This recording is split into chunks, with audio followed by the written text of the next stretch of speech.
Hi hello नमस्कार, मी ऐश्वर्या स्वागत करते तुमचं होम शेफ ऐश्वर्या या माझ्या यूट्यूब चॅनलमध्ये. मैत्रिणींनो, आपल्या 7 days 7 डोसा रेसिपीज मालिकेतील आजचा आहे डे 3.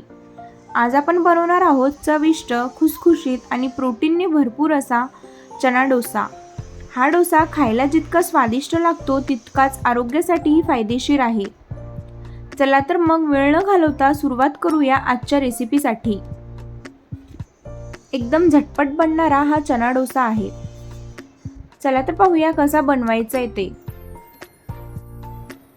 इथे ना मी एक मोठ्या वाटी भरून चणे रात्रभर भिजवत ठेवले होते. हे भिजवलेले चणे आहेत. सकाळी आपल्याला हे चणे एका मिक्सरच्या भांड्यामध्ये टाकायचे आहेत. इथे मी मोठ्या वाटी भरून एक वाटी भरून चणे रात्रभर भिजवून घेतलेले हे चणे आहेत. आता मिक्सरच्या भांड्यामध्ये आपल्याला चणे टाकायचे आहेत भिजवलेले आणि 7 ते 8 हिरव्या मिरच्या टाकायच्या आहेत आणि अर्धी वाटी रवाही टाकायचा आहे यामध्ये. आणि लसणाच्या पाकळ्या टाकायच्या आहेत 5 ते 6 आणि जिरं टाकायचं आहे 1 चम्मच आणि दही टाकायची आहे अर्धी वाटी. आणि ना हे आपल्याला मिक्सरला याचं छान असं बॅटर बनवून घ्यायचं आहे या पद्धतीने. आता हे बॅटर मी एका डिशमध्ये काढून घेते. हे बॅटर सगळं आपल्याला या डिशमध्ये काढून घ्यायचे आणि थोडंसं पाणी टाकायचं यामध्ये, अर्धा ग्लासपेक्षा कमी. आणि हे बॅटर छान व्यवस्थित असं मिक्स करून घ्यायचं. परत अजून थोडंसं पाणी टाकायचं म्हणजे मी यामध्ये अर्धा ग्लास एवढं पाणी टाकलेली आहे. ते जास्त घट्टसर होतं म्हणून थोडंसं पातळ करायचं आपल्याला पाणी टाकून. ही कन्सिस्टन्सी हवी आहे आपल्याला बॅटरची. आता यामध्ये मी मीठ टाकते 1 चम्मच आणि हे सगळं छान व्यवस्थित असं मिक्स करून घेते. तुम्ही वेट लॉसमध्येही हा चना डोसा नक्कीच ट्राय करू शकता. आता यावरती झाकण ठेवायचे आणि अर्धा ते 1 तास हे बॅटर असंच ठेवायचे आणि अर्धा 1 तासाच्या नंतर आता आपला हा बॅटर तयार आहे डोसे बनवण्यासाठी. मस्त असा आपला बॅटर सेट झालेला आहे. आता मी गॅस ऑन करते आणि गॅसवरती एक आपल्या डोस्याचा तवा ठेवायचा आहे आणि तवा छान असा गरम झाल्याच्या नंतर त्यावरती पाणी टाकायचं आहे आणि तेलही छान स्प्रेड करून घ्यायचं आहे तव्यावरती.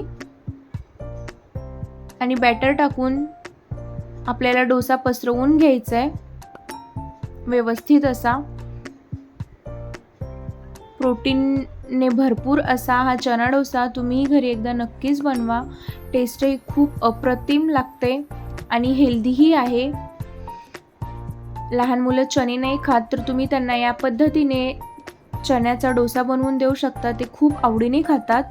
तर मी डोसा छान पसरवून घेतलेली आहे आणि जेव्हा डोस्याचे कडे सोडायला लागतात ना तेव्हा यावरती आपल्याला छान असं तेल सोडून घ्यायचं आहे डोस्यावरती आणि डोस्याच्या साईडनेही या पद्धतीने. आता डोसा एका साईडने भाजलेला आहे, याला मी पलटवून घेते आणि दुसऱ्याही साईडने छान भाजून घ्यायचं आहे.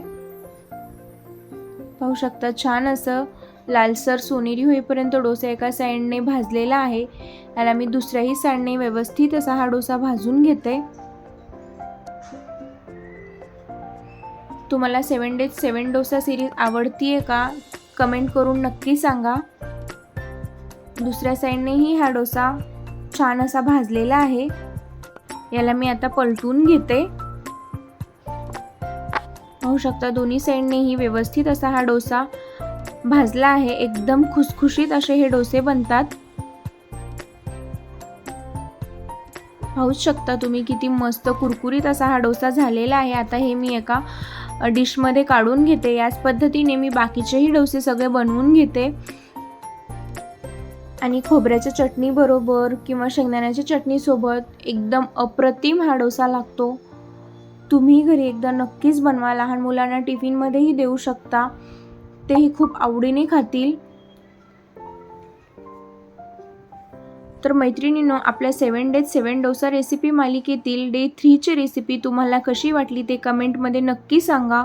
व्हिडिओ आवडला असेल तर लाईक करा, शेअर करा आणि चॅनलला सबस्क्राईब करायला विसरू नका. उद्या भेटूया आणखी एका भन्नाट डोसा रेसिपीसोबत. धन्यवाद.